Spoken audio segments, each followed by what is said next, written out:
এক কোরিয়ান তরুণী বেশ পুরনো এক বাড়ি কিনলো। বাড়িটা দেখলে গা শিউরে ওঠে। একেবারে ভুতুরে ব্যাপার, চারদিকে জঙ্গল, ভাঙা দেয়াল আর ধুলোয় ভর্তি জানালা। সে ভাবলো এই বাড়িটাকে আমি নিজের হাতে সাজাবো, একেবারে নতুন করে গড়বো। শুরু হলো তার কাজ। প্রথম দিনেই মায়া বুঝতে পারলো কাজটা সহজ না, কিন্তু সে তো হাল ছাড়ার পাত্রী না।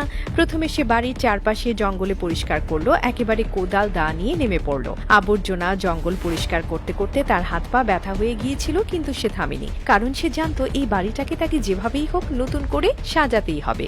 বাইরের দিকটা হালকা পরিষ্কার করার পর মায়া বাড়ির ভেতরে ঢোকে। সেখানেও ছিল আবর্জনার স্তূপ আর ধুলোর আস্তরণ। মায়া তখন বাড়ির ভেতরে ঢুকেই নাক চেপে ধরে, কারণ ভেতরে এত ধুলো ছিল যে দম নেয়াই দায়। কিন্তু সে তো দমিয়ে যাওয়ার পাত্র না।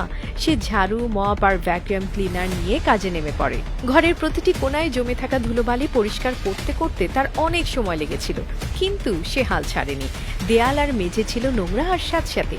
মায়া তখন স্ক্রাবার আর ডিটারজেন্ট দিয়ে ঘষে ঘষে দেয়ালের দাগ তুলল আর মেঝে পরিষ্কার করে চকচকে করলো। স্যাঁতস্যাঁতে গন্ধ দূর করতে সে ঘরে এয়ার ফ্রেশনার স্প্রে করলো। সে চেয়েছিল বাড়িটি যেন আবার তার দাদার সময়ের মতো পরিষ্কার ও সুন্দর হয়ে ওঠে। বাড়ির ভেতরে কিছু পুরনো আসবাবপত্র ছিল যেগুলো ভেঙে গিয়েছিল। মায়া সেগুলো মেরামত করার কাজ শুরু করে। কাঠের জোড়া লাগানো, স্ক্রু টাইট করা আর কাপড় বদলে সোফার চেয়ারগুলোকে আবার ব্যবহারযোগ্য করে তোলাই ছিল তার প্রধান উদ্দেশ্য। সে পুরনো আসবাবপত্রগুলো মেরামত করে তাদের দাদার স্মৃতি বাঁচিয়ে রাখতে চেয়েছিল। বাড়ির পেছনে একটা বড় বাগান ছিল যেটা জঙ্গলে ভরে গিয়েছিল। মায়া বাগান পরিষ্কার করে মাটি খুঁড়ে আর নতুন চারা গাছ লাগায়। বাগানটা আবার সবুজ হয়ে উঠল।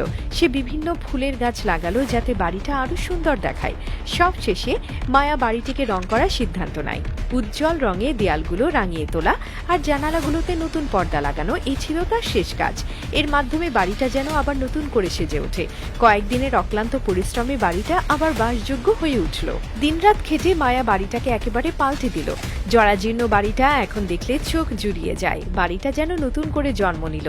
মায়ার পরিশ্রম আর স্বপ্নের ফসল এটা। এই বাড়িটা শুধু একটা থাকার জায়গা না, এটা একটা গল্প। মায়ার স্বপ্ন আর পরিশ্রমের গল্প। এটা আমাদের শেখায় ইচ্ছা থাকলে সব হয়। মায়ার তৈরি এই বাড়িটা আজ তার স্বপ্নের ঠিকানা, যেখানে সে খুঁজে পেয়েছে তার জীবনের নতুন মানে।